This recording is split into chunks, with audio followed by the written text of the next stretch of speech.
Assalamualaikum warahmatullahi wabarakatuh. Selamat pagi dengan saya Lutfiatul Karimah. Pada kesempatan hari ini saya akan menyampaikan materi mengenai pencegahan COVID-19 dan protokol kesehatan di era pandemi. Baik, saya akan menjelaskan mengenai apa itu COVID-19. Coronavirus adalah kumpulan virus yang bisa menginfeksi sistem pernafasan. Pada banyak kasus, virus ini hanya menyebabkan infeksi pernapasan ringan, seperti flu. Namun, virus ini juga bisa menyebabkan infeksi pernapasan berat, seperti infeksi paru-paru atau pneumonia.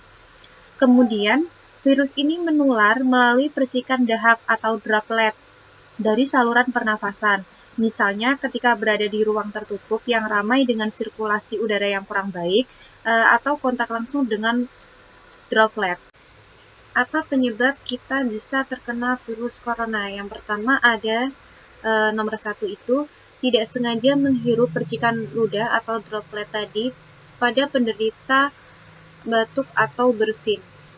Terus yang kedua, ada memegang mulut atau hidung tanpa mencuci tangan. Jadi ketika kalian telah melakukan banyak aktivitas, dengan secara tidak sadar kalian sudah memegang benda-benda yang mungkin terinfeksi dari beberapa kuman-kuman yang bisa memicu uh, virus corona ini. Kemudian yang nomor tiga, kontak jarak dekat dengan penderita COVID-19. Karena ini sangat Oke, jadi pada slide ini saya akan menjelaskan mengenai diagnosis COVID-19 atau bagaimana cara kita tahu bahwa kita terkena virus COVID-19 ini. Ada 3 langkah. Yang pertama, menggunakan rapid test. Rapid test ini digunakan untuk mendeteksi antibodi pada tubuh kita apakah terserang virus corona atau tidak. Kemudian ada swab test atau PCR. Ini digunakan untuk mendeteksi virus corona yang terdapat pada dahak. Kemudian ada CT scan atau ronsen dada. Di sini untuk mendeteksi infiltrate atau cairan paru-paru pada tubuh kita. Pada slide ini menjelaskan mengenai tingkat kematian akibat COVID-19. Jadi di sini presentase COVID-19 memasuki case fatality rate, yaitu zona kefatalan. Kemudian pada usia 46 sampai 59 tahun ini memiliki presentase angka kematian yang tinggi dibandingkan dengan umur atau usia yang lainnya. Kemudian apabila dipresentasikan dengan gender, maka laki-laki lebih memiliki persentase tinggi, yaitu 56,6% dibandingkan perempuan yang hanya 43,4%. Lalu bagaimana gejala COVID-19? Yang pertama yaitu demam, di mana suhu tubuh manusia di atas 38 derajat Celcius. Yang kedua ada batuk kering. Yang ketiga ada sesak nafas, di mana tempo pernafasan kita tidak seperti biasanya. Kemudian ada anosmia, di mana kita kehilangan indera penciuman kita. Jadi kita tidak bisa mencium apapun. Kemudian yang kelima atau yang terakhir ada tidak bisa mengecap rasa. Jadi ketika kita makan atau ketika kita minum yang menggunakan indera pengecapan atau perasa kita itu sudah tidak ada. Berarti itu intinya kita mulai terkena virus COVID-19. Apabila kalian sudah merasakan gejala seperti tadi, kapan kita harus ke dokter? Kita jangan terlalu terburu-buru untuk langsung pergi ke dokter. Karena kita bisa melakukan penanganan yang pertama yaitu isolasi mandiri selama 14 hari, di mana masa inkubasi virus corona ini hanya 14 hari. Apabila kita dalam 14 hari ini tidak melakukan kontak dengan siapapun atau yang biasa disebut dengan isolasi mandiri, tubuh kita membaik, berarti imun kita berhasil untuk melawan si virus ini.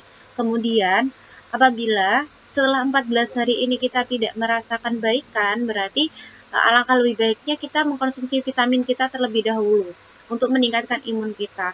Namun setelah 3 hari ketika kalian tidak merasakan baik-baik saja, kalian boleh konsultasi kepada dokter keluarga kalian atau kalian boleh untuk melakukan 3 tes diagnosa tadi apakah kalian merasa atau benar-benar terkena virus corona.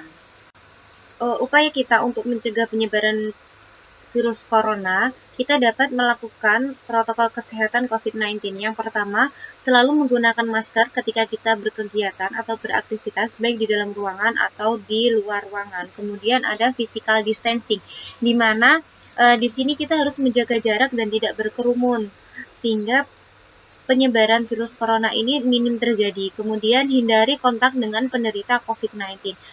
Sebisa mungkin apabila ada sanak saudara, tetangga, atau lingkungan sekitar kita terpapar COVID-19, kita jangan melakukan kontak langsung karena itu memang berbahaya. Kemudian rutin mencuci tangan.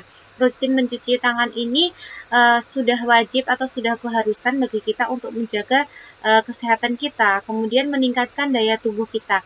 Nah, di sini meningkatkan daya tubuh, kita bisa mengkonsumsi makanan yang bergizi, mengkonsumsi vitamin, dan rutin berolahraga. Untuk apa? Untuk menjaga imun kita dan metabolisme tubuh kita agar tetap prima. Kemudian yang terakhir yaitu menjaga kebersihan, di mana menjaga kebersihan ini sangat penting bagi kesehatan kita. Oke, pada slide ini saya akan memberikan trik pencegahan penularan COVID-19. Apabila kalian merasakan gejala COVID-19 pada diri kalian, kalian bisa melakukan isolasi mandiri selama 14 hari. Kemudian, kalian jangan panik terhadap gejala-gejala yang kalian rasakan. Kemudian yang ketiga ada sunbathing. Sunbathing di sini, kalian bisa berjemur di bawah sinar paparan matahari pada pukul 7 sampai pukul 10 pagi. Dan jangan melakukan aktivitas di luar rumah ataupun melakukan kontak dengan keluarga ataupun kerabat dekat, serta konsumsilah vitamin dan makanan-makanan yang bergizi. Kemudian, apakah manfaat dari vaksin?